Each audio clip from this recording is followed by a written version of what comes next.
अस्सलामुअलैकुम। Today we will start meiosis. कल हमने बात की थी अबाउट इंटरफेस एंड माइटोसिस। हमने बात कंप्लीट कर दी थी कि माइटोसिस क्या है, उसके फेजेस क्या हैं और उसकी सिग्निफिकेंस क्या है। अब माइटोसिस की सिग्निफिकेंस अगर हम ओवरव्यू ले तो क्या थी कि हम जैसे ही जायगोट से एक ह्यूमन बीइंग कैसे बनता है, क्यों सेल अपने साइज इंक्रीज करता है, क्यों बोन जो भी हमारे बॉडी में पार्ट्स हैं वो क्यों साइज में बढ़ जाते हैं, तो इस सब का आंसर क्या है कि वो सब माइटोसिस करते हैं, सेल डिवीजन होती है, उनकी रेप्लिकेशन होती है। ये हमने बात कल कर ली थी। आज हम डिवीजन का दूसरा पार्ट करेंगे क्योंकि डिवीजन दो तरीकों से हो रही थी, एक माइटोसिस से और एक मियोसिस से। आज हम पढ़ेंगे मियोसिस। मियोसिस क्या है? मियोसिस और रिडक्शन डिवीजन वो क्या थी, उसमें सेम नंबर थे, सेम क्रोमोसोम्स हमें मिल रही थी, कोई रिडक्शन नहीं हो रही थी। लेकिन मियोसिस में रिडक्शन होगी। Meiosis or reduction division is a special and prolonged type of cell division occurring in the reproduction of germ cell.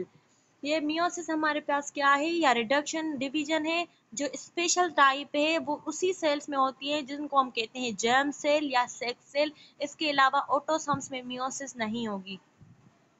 The process of meiosis occur both in plants and animals. ये दोनों में होती है, plants में भी होगी, animal में भी होगी। In animal it occurs during gametes formation, whereas in plants it occurs during spore formation. Animals में ये कब होगी? एनिमल्स में ये कब होगी? जब उनके गेमीट्स की फॉर्मेशन होती है। गेमीट्स जिसको हम कहते हैं germ cell, sex cells, spore हो, स्पर्म हो या फिर ओवम हो, इनको हम कहते हैं गैमीट सेल। और प्लांट्स में जब होगी जब उनके स्पोर फॉर्मेशन होती है। It is already been stated that every species of animals and plants is a definite number of chromosomes and this number remains constant in its somatic sales.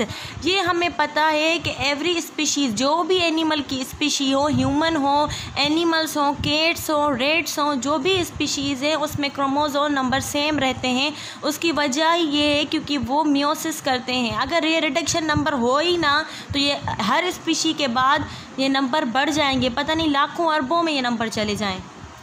And its somatic cell generation after generation, इसलिए generation after generation ये constant ही रहते हैं। To keep the number constant the number chromosome number in gametes is reduce to half. इसीलिए constant होता है क्योंकि meiosis में क्या होता है, क्रोमोसोम नंबर हाफ हो जाता है। 23 पेयर से 46 क्रोमोसोम्स हो गए तो ये 23 हो जाते हैं, हाफ हो जाते हैं। Male and female gametes and their nuclear fuses the normal number of chromosomes characteristic of each species is restored. जब भी एक फ्यूजन होगी male gamete and female gamete की तो हमारे पास क्रोमोसोम्स की रिस्टोरेशन हो जाएगी। द सोमेटिक और vegetative cells having complete number of chromosomes are called diploid. जिनके पास ये कंप्लीट सेल्स होते हैं, सोमेटिक हो या वेजिटेटिव सेल हो, उनमें ये डिप्लॉइड कहलाएंगे क्योंकि उनमें नंबर डबल हो जाता है। While gametes containing half of the original number are called haploid और मोनोपोलाइड। जिन सेल्स में नंबर हाफ होता है उनको हम कहते हैं मोनोपोलाइड और हैप्लॉइड सेल्स। अब देखते हैं, अब हम एग्जाम्पल लेते हैं कि ये कह क्या रहा था। ये एक सेल था, डिप्लॉइड था, ये दूसरा सेल था, डिप्लॉइड था, ये है मेल का, ये फीमेल का। अभी ये खाली गैमीट्स है। जब अभी ये गैमीट्स की फॉर्मेशन नहीं हुई है, अब ये क्या करेंगे, मियोसिस करेंगे या रिडक्शनल डिवीजन। जैसे इन्होंने मियोसिस की तो हमें क्या मिलेंगे, सेल मिलेगा, सेल मिलेगा। इसको हम नाम देंगे ओवम, इसको नाम देंगे स्पर्म, ठीक है। लेकिन इनमें नंबर हाफ हो जाएगा, एन डिप्लॉइड नहीं होगा। अब जब इनकी फ्यूजन होगी दोबारा तो ये 2n नंबर रिस्टोर हो गया, इसको हम नाम देंगे जायगोट और ये नंबर रिस्टोर हो गया। अब जायगोट जैसे ही डिवीजन अपनी जैसे ही बड़ा होता जाएगा, इसमें कौन सी डिवीजन होगी, माइटोसिस। अब मैं भी आपको क्लियर हो जाए कि ये ऐसे प्रोसेस होता है। ये फिगर हम फेजेस के बाद देखेंगे। Two important properties distinguish meiosis from mitosis. दो इम्पॉर्टेंट प्रॉपर्टीज़ हैं जो माइटोसिस को मियोसिस से अलग करती हैं। In meiosis the homologous chromosome pair lengthwise, इसमें क्या करते हैं, होमोलोगस क्रोमोसोम की पेयरिंग हो जाती है। And their chromatids exchange genetic material by crossing over, उसमें कोई क्रॉसिंग ओवर नहीं हो रही थी, क्रोमेटिड्स अलग हो रहे थे। इसमें क्या करेंगे, क्रोमेटिड्स अपना मटेरियल एक्सचेंज कर देंगे, ना भाई ये वन पॉइंट डिस्टिंग्विश किया। और दूसरा, the sister chromatids which are not identical after crossing over do not separate from one another in the first nuclear division. वो सिस्टर क्रोमोसोम जो एक दूसरे जैसे नहीं थे, नॉट आइडेंटिकल थे, वो क्रॉसिंग ओवर नहीं करेंगे क्योंकि वो पहले जैसे एक जैसे है ही नहीं, तो क्रॉसिंग ओवर क्यों करेंगे। वो फर्स्ट न्यूक्लियर डिवीजन में जिसमें न्यूक्लियस डिवाइड होगा, जिसको हम कहते हैं कार्योकाइनेसिस, वो उसमें अलग अलग नहीं होंगे। And the chromosome do not replicate between the two nuclear division, और वो क्रोमोसोम रेप्लिकेट भी नहीं करेंगे during division. The events of meiosis, meiosis consist of two successive division of mother cell. उसमें दो डिवीजन होती है मदर सेल की। The first division is the reductional division. First division क्या है? रिडक्शन, जिसमें रिडक्शन होगी during which the chromosome number 2n in both daughter cell is reduce to half. पहले हमने इसमें देखा कि फर्स्ट इवेंट कौन सा है कि उसमें नंबर ऑफ क्रोमोसोम रिडक्शनल यहाँ पे रिड्यूस हो जाएंगे। पहले 46 थे, अब 23 हो गए, या nn या 2n या n से लिख लें आप। अब दूसरी क्या थी? The second division is simple mitotic division resulting in 4 cells each having the same reduce number of chromosomes. अब यहीं से ये कह रहा है मदर सेल की बात कर रहा है। मदर सेल अगर हम अलग से ड्रॉ करें, 2n था, फिर उसमें माइटोटिक मियोसिस डिवीजन हो गई, फिर ये n बन गया। अब यहाँ क्या कह रहा है कि माइटोटिक डिवीजन होगी, माइटोटिक डिवीजन हुई। ये आपने पढ़ा होगा कि शायद इसको हम कहते हैं oogenesis। This process is known as oogenesis। n एक बहुत स्मॉल बनता है जिसको हम कहते हैं पोलर बॉडी, जो एक बड़े से सेल को नॉरिशमेंट प्रोवाइड करती है, इसलिए हमारे पास खाली एक ही ओवम बचता है। ठीक है, ये आपने oogenesis में हम आगे अगर आएगा तो पढ़ेंगे।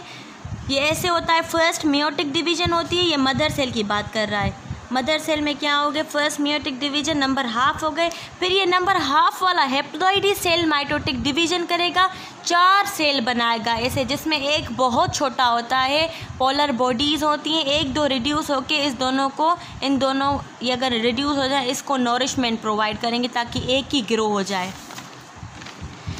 Both first and second division are divisible into 4 stages known as prophase 1, metaphase 1, anaphase 1, telophase 1। हम इन दोनों मियोटिक डिवीजन को डिवाइड कर देंगे 2 में। पहले 2 में डिवाइड किया, अब दोनों को हम 4 में डिवाइड कर देंगे। Prophase 1, metaphase 1, anaphase 1, telophase 1, prophase 2, metaphase 2, anaphase 2, telophase 2 in the second meiotic division. ठीक है, फर्स्ट मियोटिक डिवीजन में हम सबको फर्स्ट नाम देंगे, सेकंड मियोटिक डिवीजन में हम सबको सेकंड नाम देंगे। हम आते हैं फर्स्ट मियोटिक डिवीजन क्या है? Prophase. The prophase of the first meiotic division is longer in duration and significantly modified in comparison to the mitotic phase. Prophase, इसमें क्या होता है कि ये बहुत लॉन्गर होता है। प्रोफेज जो होता है मियोटिक का, वो बहुत लॉन्गर होता है ड्यूरेशन में और मॉडिफाई होता है इन कंपेयर टू प्रोफेज। अगर हम रिवाइज करें, प्रोफेज में क्या क्या हो रहा था? न्यूक्लियर लेट प्रोफेज में न्यूक्लियर मेम्ब्रेन बर्स्ट हो रही थी, ख़त्म हो रही थी, उसके क्रोमेटिड्स जो क्रोमोसोम्स थे वो विजिबल नहीं थे क्योंकि बहुत थिन थे, स्पिंडल की फॉर्मेशन स्टार्ट हो रही थी। ये सब किसके इवेंट्स थे? प्रोफेज के।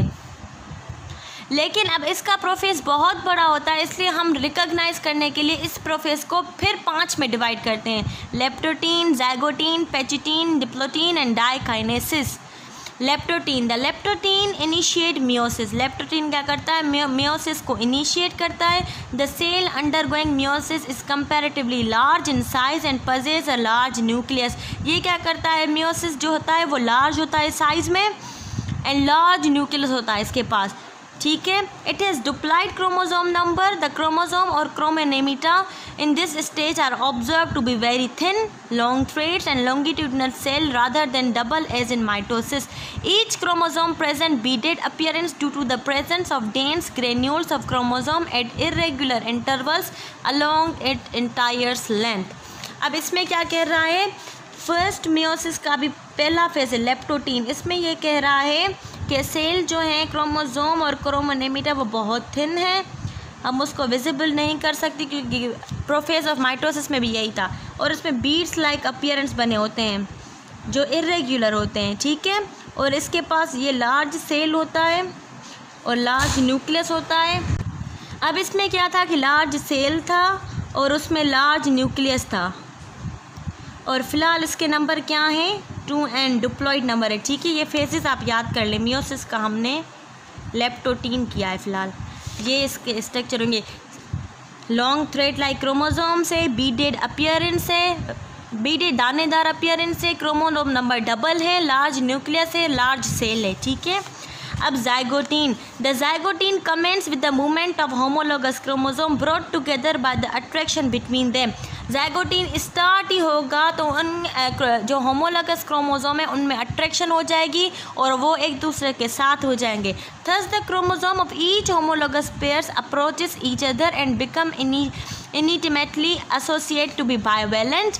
The pairing of homologous chromosome is known as synapsis. इसमें synapsis होगी, bivalent formation होगी. It start at one or more points along the length of chromosome and the chromomeres of one homologous synapse exactly with the corresponding of the other. The nucleus now appears to have half the number of chromosomes. अब क्या होगा, figure से अब ज़्यादा समझेंगे, meaning से नहीं इतना समझ सकते। अब हम जा रहे हैं दूसरे फेज़ में, जाइगोटीन में। इसमें क्या होगा, ये सेल यहाँ तक था। अब ये जो होमोलोगस क्रोमोसोम है इनमें अट्रैक्शन प्रोड्यूस होगी। ये जैसे ही अट्रैक्शन प्रोड्यूस होगी तो डबल डबल हो जाएंगे। ठीक है, ये डबल डबल जैसे ही हो जाएंगे तो ये जो क्रोमोसोम पहले 4 सपोज जितने थे 10 थे, अब 5 हो गए, मीन से डबल हो गए तो क्रोमोसोम नंबर हाफ हो गया। इसमें क्या होगा, क्रोमोसोम नंबर हाफ हो गया। ठीक है, क्रोमोसोम और क्रोमेटिड्स अब डबल हो गए तो ये मोटे हो गए पहले से। ठीक है, अब इनमें क्या होगा, बाइवेलेंट फॉर्मेशन होगी। ये एमसीक्यू ज़रूर आ सकता है, पास पेपर में आया भी है। बाइवेलेंट किस में होती है फॉर्मेशन, या साइनेसिस किस में होती है, जाइगोटीन फेज में। अब साइनेसिस इसको कहते हैं कि ये आपस में मिल जाएंगे, इसके क्रोमोमेयर्स दूसरे के क्रोमोमेयर से ज्वाइन हो जाएगी। इस प्रोसेस को हम कहते हैं साइनेप्सिस। अब इसके इवेंट क्या हो सकते हैं, क्रोमोसोम नंबर हाफ हो गए, न्यूक्लियस उसका हाफ हो गया, साइनेप्सिस होगी, बाइवेलेंट फॉर्मेशन होगी। मींस बाइवेलेंट क्या, क्रोमोसोम नंबर मिल गए, दो हो गए। Synapsis is close pairing of homologous chromosome that takes place early in prophase 1। ये क्या करेंगे, साइनेप्सिस कौन सा प्रोसेस है, ये अर्ली प्रोफेज में होगा। ये तो सब पार्ट ही प्रोफेज के हैं। प्रोफेज 1 को हमने 5 में डिवाइड किया, लेकिन ये तो दूसरा पार्ट है, इसलिए अर्ली प्रोफेज। अगर एमसीक्यूज आ जाए तो साइनेप्सिस किस में होती है, जाइगोटीन ना हो लेकिन अर्ली प्रोफेज लिखा हुआ, अर्ली प्रोफेज 1, तो ये सही होगा, अर्ली प्रोफेज 1 में होती है। During synapsis the DNA molecules of the 2 homologous chromosome are aligned side by side. As a result, a DNA strand of one homolog can pair with the corresponding DNA strand of the other. इसमें क्या होगा, chromosome मिलेंगे तो उनके DNA मिलेंगे, gene मिलेंगे, ये सब साइनेप्सिस कर देंगे। अब हम करते हैं पेचिटीन। इसका हमारे पास थर्ड पार्ट प्रोफेज 1 का pachytene. During this stage the paired chromosome at each bivalent get shortened and thickened and are more readily distinguishable. The homologous chromosome twine around each other and each start splitting into 2 sister chromatids by longitudinal splitting, each pair forming 4 chromatids called tetrads. इसमें क्या होगा कि जो chromosome zygotene में bivalent हो रहे थे वो अब शॉर्ट हो जाएंगे, थिक हो जाएंगे। अगर जैसे ही क्रोमोसोम थिक होगा तो हमें पता है हम उसको डिस्टिंग्विश कर सकते हैं। थिन क्रोमोसोम हमें कभी नज़र नहीं आएंगे, लेकिन अगर वो मोटे हो गए तो नज़र आएंगे। अब जो हमारे पास होमोलोगस क्रोमोसोम थे वो ट्वाइन करेंगे दोबारा, और उसके जो होमोलोगस के जो सिस्टर क्रोमेटिड्स थे वो अलग हो जाएंगे। अब देखें, ये अगर हम इसके आगे बनाते हैं, अब हमने कौन सा फेज़ पढ़ा, पेचिटीन। ठीक है, इसमें क्या थे, ये जो क्रोमोसोम्स थे ये अभी करीब आ गए, ये 4 हो जाएंगे, टेट्राड फॉर्मेशन। और ये जो थे बहुत ही शॉर्ट हो गए, देखें बहुत शॉर्ट हो गए और थिन। इसमें क्या होंगे, क्रोमोसोम है short, thick and easily distinguishable and tetrad formation. Tetrad formation अगर आ जाए मिडिल प्रोफेज में होगी, मिडिल प्रोफेज 1 में, एंड पेचिटीन में होगी। अब Diplotin. In this stage, the cynetic forces of attraction between each bivalent consisting of 4 chromatids lapse and the chromosome uncoils and separate. इसमें क्या होगा कि जो साइनेटिक फोर्स थी, जो अट्रैक्शन फोर्स थी क्रोमोसोम से, वो आस्ता आस्ता छूटती जाएगी और जो क्रोमोसोम में खुद को अनकॉइल करना शुरू हो जाएंगे। पहले उन्होंने कॉइल कर दिया, पहले क्या किया था, उन्होंने कॉइल किया था, अब उन पे जो साइनेप्टिक फोर्स थी वो कम हो जाएगी, रिड्यूस होगी, इसलिए वो अब अनकॉइल होना शुरू हो जाएंगे। This separation is however incomplete. ये जो सेपरेशन होती है अब इनकम्प्लीट होती है and paired chromosomes are in contact with each other at 1 और मोर पॉइंट्स। अब जब से हमने पढ़ा कि पेचिटिन में क्या होगा, अब जैसे ही डिप्लोटिन फेज स्टार्ट होगा, हमने पढ़ा था कि पेचिटिन में क्या हो रहे थे, एक तो ये टेट्राड फॉर्मेशन बन रही थी और इतनी इनमें फोर्स ऑफ अट्रैक्शन थी कि ये शॉर्ट भी हो गए थे, थिक भी हो गए थे, 2 से 4 हो गए। अब जैसे ही डिप्लोटिन स्टार्ट हुआ, इनकी फोर्स कम हो जाएगी और ये जो है अलग अलग होते जाएंगे, अनकॉइल होते जाएंगे एंड ये जो पेयर्ड क्रोमोसोम है अब अलग अलग होना शुरू हो जाएंगे। The point of contact are known as chiasmata. यहाँ पे जो सेपरेशन होती है डिप्लोटिन में वो इनकम्प्लीट होती है एंड पेयर्ड क्रोमोसोम्स में होती है, क्योंकि 4 थे, अभी अगर अलग भी हो जाएंगे तो 2 बचेंगे। यहाँ पे जो इनकी पॉइंट ऑफ अटैचमेंट होती है या जहाँ से वो कांटेक्ट करते हैं, इस पॉइंट को हम कहते हैं चास्मेटा फॉर्मेशन। ये MCQs पास पेपर में आपको मिला होगा शायद कि चास्मेटा फॉर्मेशन कहाँ होती है, लेट प्रोफेज में होगी, लेट प्रोफेज 1 में एंड डिप्लोटिन में होगी। आप ये नहीं याद करें कि डिप्लोटिन है बस डिप्लोटिन है, आप फेजेस को ऐसे भी याद करें कि मिडिल फेज है या लेट फेज है या अर्ली फेज है प्रोफेज का, ऐसे भी करके याद करें। Exchange of chromatid parts take place between paired chromosome due to the breakage and rejoining of segment of chromatids at chiasmata. अब चास्मेटा में क्या होगा कि जो पेयर्ड क्रोमोसोम्स थे वो ब्रेक हो जाएंगे और उनके जो सेगमेंट्स टूट गए थे वो फिर से ज्वाइन हो जाएंगे। चास्मेटा में ब्रेकिंग भी हो रही है, फिर रीज्वाइनिंग भी हो रही है। रीज्वाइनिंग कैसे होगी, दिस प्रोसेस को हम कहेंगे क्रॉसिंग ओवर। एक क्रोमोसोम का सेगमेंट टूट गया, उसने दूसरे का सेगमेंट ले लिया, इस प्रोसेस को हम कहते हैं crossing over. The important thing to keep in mind that whole blocks of genes are transferred between non-sister chromatids of tetrad during crossing over। अब यहाँ पे क्या था देखिए, अब डिप्लोटिन में बहुत सारे केसेस हो गए, हमारा सेल अभी खतरे में हो गया, ठीक है। अब यहाँ पे क्या था, एक तो लेस फोर्स हो रही थी, साइनेटिक फोर्स डिक्रीज हो रही थी, सेगमेंट्स की जो चास्मेटा फॉर्मेशन हो रहा था एंड क्रॉसिंग ओवर हो रही थी। अब क्रोमोसोम अलग हो गए, नॉन क्रोमोसोम ने क्या किया, एक पार्ट इसका ले लिया, इस क्रोमोसोम ने इसका ले लिया, सेगमेंट जो टूट रहे थे अब वो एक दूसरे ने ले लिए। जो सेगमेंट एक क्रोमोसोम ने छोड़ा वो सेगमेंट किसी और ने ले लिया, इसको हम कहते हैं क्रॉसिंग ओवर। क्रॉसिंग ओवर कहाँ पे होती है, लेट प्रोफेज में होती है और डिप्लोटिन स्टेज में होती है। अब लास्ट है प्रोफेज 1 का डायकाइनेसिस।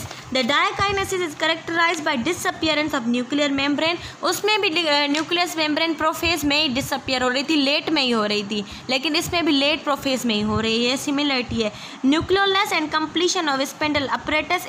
स्पिंडल अपरेटस हमारे पास बन रहा था, वहाँ पे बन रहा था। The separation of bivalent is completed by process called terminalisation. जो बाइवेलेंट हमारे बने थे, किस में बने थे हमारे बाइवेलेंट, जाइगोटीन में बने थे ना बाइवेलेंट, अब वो काइनेसिस में आके अलग अलग हो गए। This process is known as terminalisation, in which the movement of chiasmata from centromere towards the end of chromosome arms take place like a zipper. At end 8 of dikinesis, the chromatids are held together only at their ends. Now the bivalents become more thickened, contracted, prominently visible. Prophase 1 ends here. अब उसमें क्या करेंगे, जहाँ पे चास्मेटा formation थी, point of attachment थी, वहाँ से सेंट्रोमियर्स मूव करेंगे। जैसे एक हम जिपर, जैसे हम जिप खोलते जाते हैं वैसे होगा, यहाँ पे बाइवेलेंट और भी थिक हो जाएंगे और मोर विजिबल होंगे। यहाँ पे हमारा प्रोफेज 1 ख़त्म हो जाएगा। अब प्रोफेज 1 में हमें लास्ट क्या क्या मिला, बाइवेलेंट की टर्मिनलाइजेशन हो गई, बाइवेलेंट थिक हो गए, nuclear membrane and nucleolus disappear हो गया, क्रॉसिंग ओवर, चास्मेटा, टेट्रा सब हो चुके केसेस। अब हमारे metaphase 1, the bivalents now line up into equatorial plane. Same ही है कि ये मेटाफेज प्लेन पे अब बीच में आ जाएंगे। The tetrads then attach themselves to the half of the spindle fibres its centromeres. Each chromosome of the bivalents become connected to half spindle fibers of one pole and the other with the half spindle of other pole. अब यह क्या था, इसके बाद diplotene आ गया था, diakinesis. अब हमारे मेटाफेज वन, मेटाफेज में वन क्या होगा, स्पिंडल फॉर्मेशन हो गई। अब ये खुद को, ये स्पिंडल की फॉर्मेशन हो गई, खुद को इक्वेटोरियल प्लेन पे सेट कर देते हैं। इसको हम, ये डबल है अभी तक, इसको हम कहते हैं मेटाफेज, इसको हम कहते हैं इक्वेटोरियल प्लेन, इक्वेटोरियल प्लेट और मेटाफाइजियल प्लेट, इसके दो नाम हैं, मेटाफाइजियल प्लेट और इक्वेटोरियल प्लेन। एनाफेज वन में सेम ही होगा, sister chromatids bivalent homologous chromatids अलग अलग हो जाएंगे। In this stage, each chromosome of bivalent of homologous is pulled towards the opposite pole by the contraction of half spindle fibers. The anaphase is completed when two set of chromosomes reach the opposite poles of the cell. अब ये anaphase one कैसे ख़त्म हुआ कि जो sister chromatids थे जिन्होंने अपने एक लाइन में सेट हो गए थे, अब वो अलग अलग शुरू हो जाएंगे होना। The redeem orientation of homologous chromosome pairs on the metaphase plate and the substitute separation of homologous from one another in anaphase are responsible for the independent assortment of traits located on different chromosomes. अब जैसे ही ये chromosome यहाँ से अलग होना शुरू हो जाएंगे एनाफेज वन, ये जैसे स्पिंडल अटैच जो थे हमारे पास वो अट्रैक्ट करेंगे, अलग अलग होना शुरू हो जाएंगे। यहाँ पे इंडिपेंडेंट असॉर्टमेंट हो जाएगी क्योंकि यहाँ पे जो क्रोमोसोम्स में जीन्स थी वो इससे अलग हो गई, ये दोनों एक दूसरे के इंडिपेंडेंट हो गए, अलग अलग हो गए। इसको हम कहते हैं इंडिपेंडेंट असॉर्टमेंट का ट्रेट।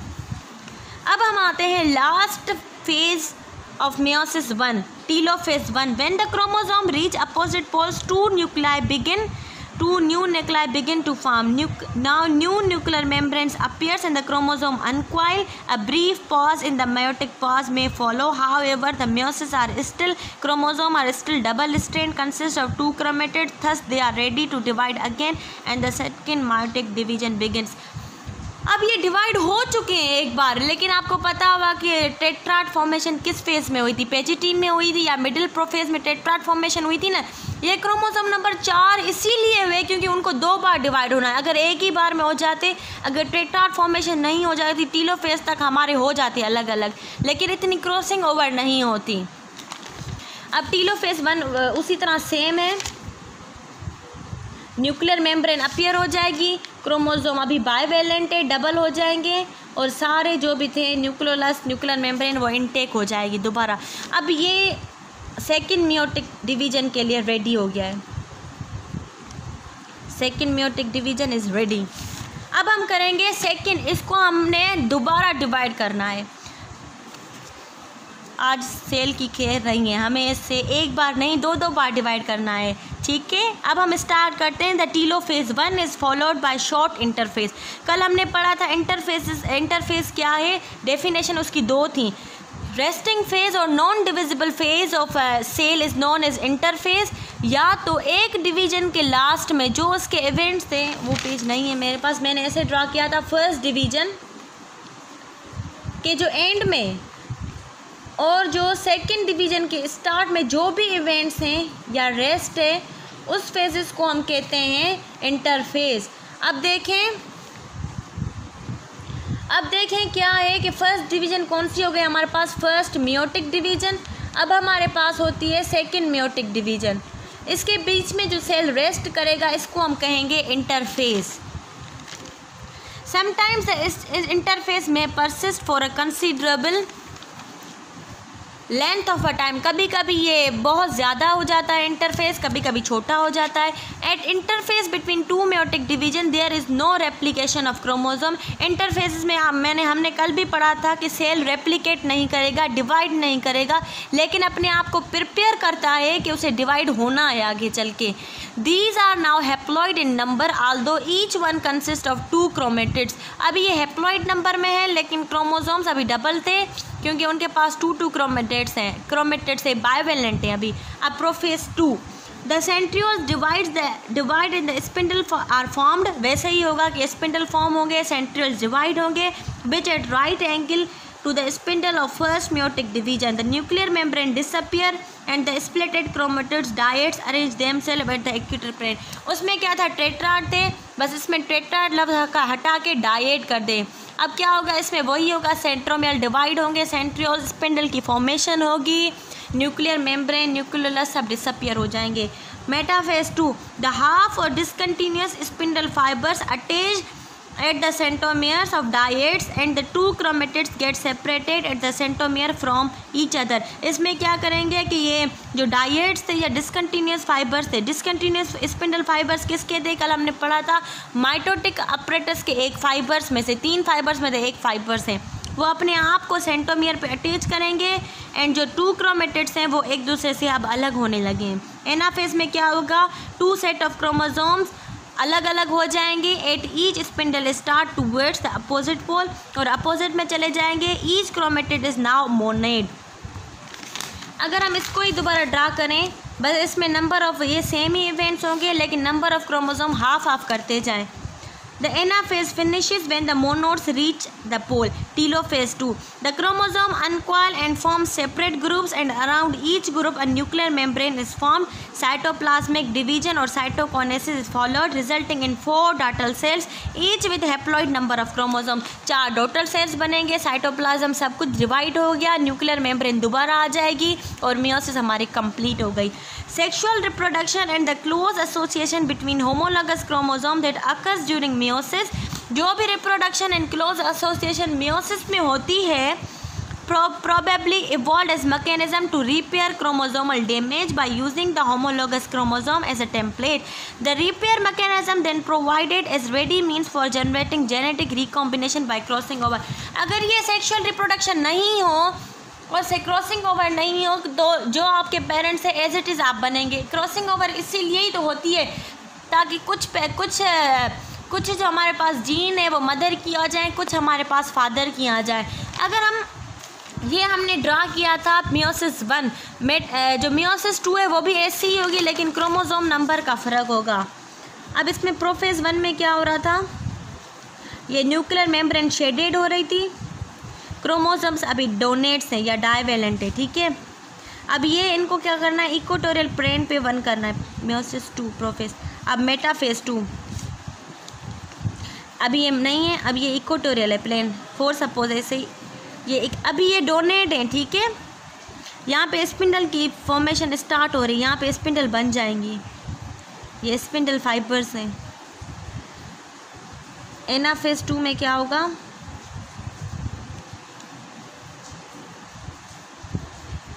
ये अलग अलग हो जाएंगे, ठीक है। एनाफेज 2 लास्ट हमारे पास टीलोफेज क्या होगा, यहाँ पे मोनोड हो गए, मीन्स ये अलग अलग हो, डाइवेलेंट थे अलग अलग हो गए, न्यूक्लियर मेम्ब्रेन आ जाएगी हमारे पास और जो क्रोमोसोम्स थे अब अलग अलग हो गए, एन हो गया हमारे पास, न्यूक्लियर सब वापस आ गया। अब हमारे पास रिजल्ट में क्या बना, 4 डॉटर सेल्स। अगर आप ऐसे ही अंदाज़ा लगाएं कि हमारे पास ऐसे रिज़ल्ट मैच करने के लिए कि शुरू में हमारे पास टेट्राड्स बन रहे थे 4 सेल्स, लास्ट में भी हमारे पास 4 ही सेल्स बनेंगे, लेकिन इसमें क्या था 2n, इसमें n हो गया। ये हमारी डिवीज़न कंप्लीट हुई। Significance of meiosis, meiotic error क्या होते हैं, क्रोमोसोम ज़्यादा हो जाएं कम हो जाएं, वो हम कल पढ़ेंगे इंशाल्लाह। कोई भी क्वेश्चन हो डू फ्री, कोई भी आपको क्वेश्चन हो you are free to ask, ठीक है। अल्लाह हाफिज़।